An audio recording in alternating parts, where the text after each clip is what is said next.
Hello, my name is Faith Whitaker, and I'm here today with Dr. Patrick Kavanaugh, director of MasterWorks Festival and author of several books, including The Spiritual Lives of the Great Composers. Hello, Dr. Kavanaugh. How are you today? Great. I really appreciate the opportunity to share about MasterWorks today. Well, great. We're glad to have you here. Well, our first question for you today is, what is keeping you busy these days as director of the MasterWorks Festival? What do you feel your biggest assignment is right now? Well, it may not seem like summer to most of the world right now. This is obviously a summer festival that we do every year, but right now, this time of year, we are getting the word out. We appreciate your help with that because obviously we've been doing this for quite a few years. This will be our 13th year in a row at the MasterWorks Festival. We take in approximately 250 students, and we just want everyone to know that it's there. Obviously, we've done a great deal of publicity, but still, it just takes a while. There are some music festivals and artistic festivals that have been around over 50 years, and they've kind of got the jump on us. So we're fairly new in that respect. We're spending almost all of our time right now just making sure the world knows we're here. And can you tell the world and us a little bit more about MasterWorks Festival? What is it that you do? What is it that makes MasterWorks a different kind of festival from the festivals that have been around longer? Sure. One of the things, of course, is it's grown considerably since we started it back in 97 with just, I think, a handful of students, about 50 students or so. Now it's so much bigger. We started with just 2 programs, orchestra and piano. Now we have 9 different programs, and we also have other art forms such as theater and ballet. And so a lot of neat things in terms of the growth area. One of the things, though, that does make it different is, of course, we really focus in on the spiritual aspects of music and art, which a lot of schools and festivals don't. I mean, there's only so many hours in the day. Of course, we still have to practice like crazy. We have lots of performances, literally dozens of performances. But we also, we really want to see where the students are, where they're coming from spiritually. Some of them have tremendous needs. Quite frankly, it's a tough world out there in the performing arts. And for the young people I know, they have so much incredible pressure upon them. There's actually a very high suicide rate among people in the performing arts world that we like to feel like we're kind of the chaplains, if you will, of the arts world. We try to truly minister a lot of love to them and sometimes just put them back together again, if you will. Can you tell us some of the highlights of MasterWorks Festival 09?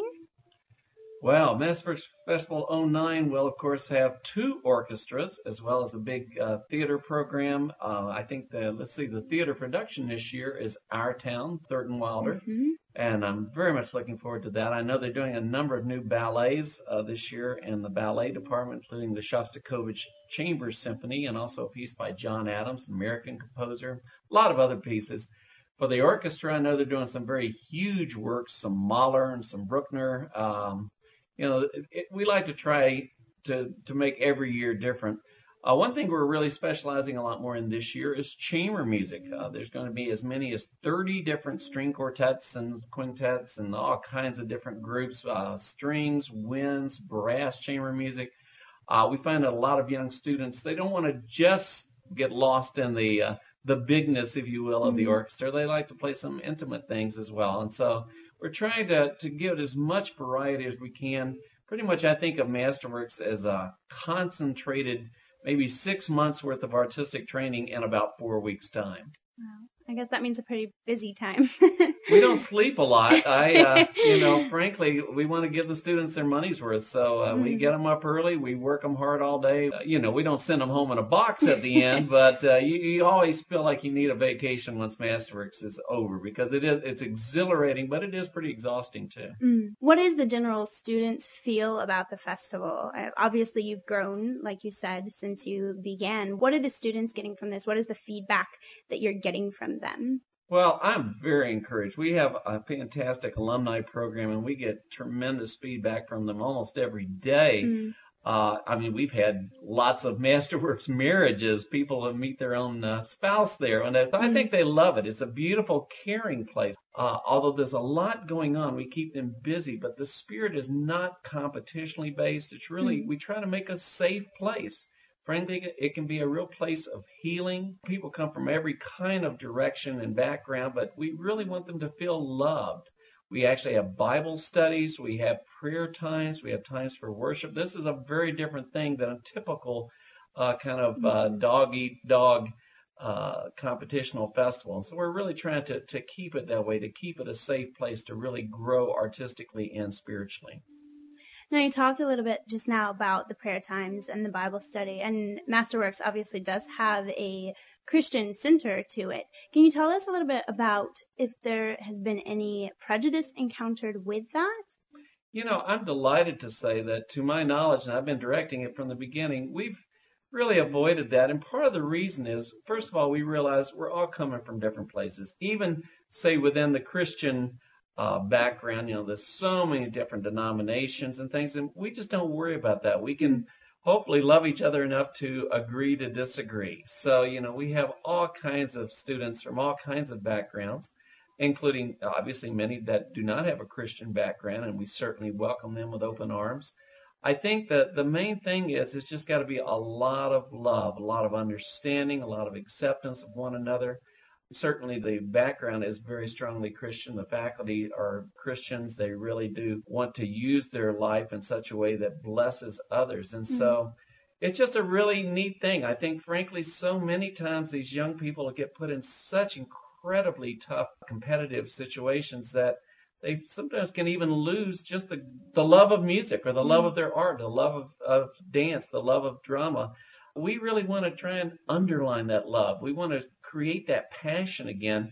And that's, to a great degree, what happens every summer at MasterWorks. What would you say to someone perhaps who is listening who feels that they have lost that love, who had that passion once and just feels very distanced from it for whatever reason, whether that be because of competition or because of the rawness of what was out there or whatever reason, something that has separated them from that former love of their art? What would you say to them? Well, it's all too common. I'm glad you asked that question. What I try to advise people to do is that are in that situation is not so much focus on how did you lose it, but how did you first find it? Maybe back even in childhood. What was it that really turned you on to Shakespeare or Beethoven or what have you? Because it's that same kind of passion that can be brought out even after it's been almost beat out of us sometimes by the world. And this is really true that because so many idealistically go off to college and, you know, they're studying their art form and they find out what a tough place it is, what a tough time it is to get jobs and this and that, that they can get very discouraged and forget, you might say, their first love.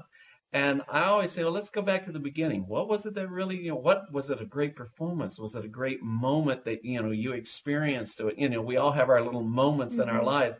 Try to rediscover that and fan that flame a little bit. Usually it can be brought back.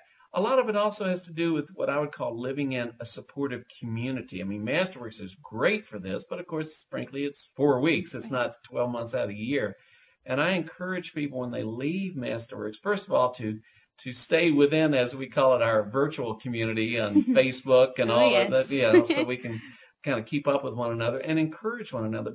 I'm here to tell us, anyone that's listening, that nobody can make it in the arts alone. We need each other. It's a tough world out there. We need to encourage one another. I think if you're in a community to where, you know, you're the only violinist you know, or you're the only actress you know, you're going to have a hard time. You need to, in some way, establish community with other artists, especially other artists that you feel like you can work with, because we need to encourage one another. And again, that's part of what MasterWorks is all about. That is so good and so true.